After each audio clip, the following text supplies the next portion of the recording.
Hello everyone. Today we will start extra question answers of the portrait of a lady. Question 1. What was hard to believe for author about her grandmother? Answer.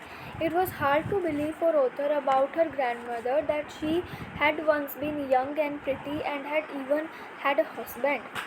Question 2. Where was the author's grandfather's portrait hung? Answer. Author's grandfather's portrait hung above the mantelpiece in the drawing room. Question 3. How was author's grandfather looked in the portrait? Answer. In the portrait, author's grandfather wore a big turban and loose-fitting clothes. His long white beard covered the best part of his chest, and he looked at least 100 years old. Question 4. How does Khushwant Singh describe his grandmother? Answer. Khushwant Singh says that his grandmother was so old that she could not get any older. Her face was full of wrinkles. She was short, fat, and somewhat bent. It was unbelievable to imagine that she had once been young and pretty and had a husband. The thought of her being a child once was almost revolting to him. Question 5. Why did the narrator's grandmother give the impression of winter landscape in the mountain? Answer. The author's grandmother used to wear spotless white clothes. She had silvery hairs, white all over. She looked like the winter landscape in the mountains covered with snow.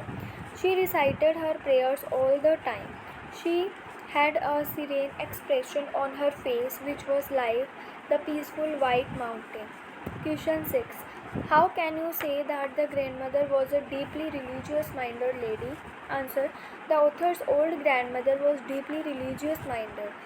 She all day long counted the beads of the rosary and recited prayers. She read scriptures inside the temple. She was disturbed to know that there was no teaching about God and scripture at the city school. She fed the dogs in the village and the birds in the city. Question 7. What made the grandmother unhappy in the city?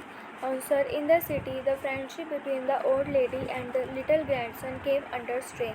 She was disturbed because she could not go with him to school nor help him with his lessons. She did not approve of English education, particularly the music lessons. The author, as he grew up, got a room of his own. The growing distance between them upset her. All this made her unhappy. Question 8. What was the grandmother's attitude toward English education and music lessons at school? Answer. The old grandmother was old-fashioned in her thinking and she herself was not much educated. She did not believe in the things they taught in English schools. She was against English education as it imparted no religious teaching. She was of the view that music was meant only for beggars and prostitutes. Question 9.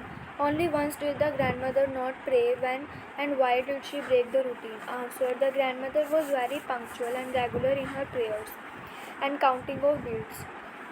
She missed them only on the day of the return of the author from abroad. She collected some women, got an old drum, beat it, and sang of the author's homecoming. That was the only day in her life when she broke the routine. Question 10. How and why did the sparrows mourn the death of the old grandmother? Answer. The association or friendship of the old lady with the sparrows began in the city. Left alone, she sought the company of the sparrows. She fed them every day in the afternoon.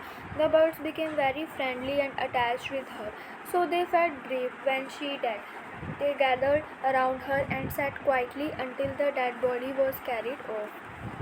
That's it for today's video. Thank you for watching, and for the first part of this, watch my IMK education channel, and there you will find all the another chapters also. Thank you for watching.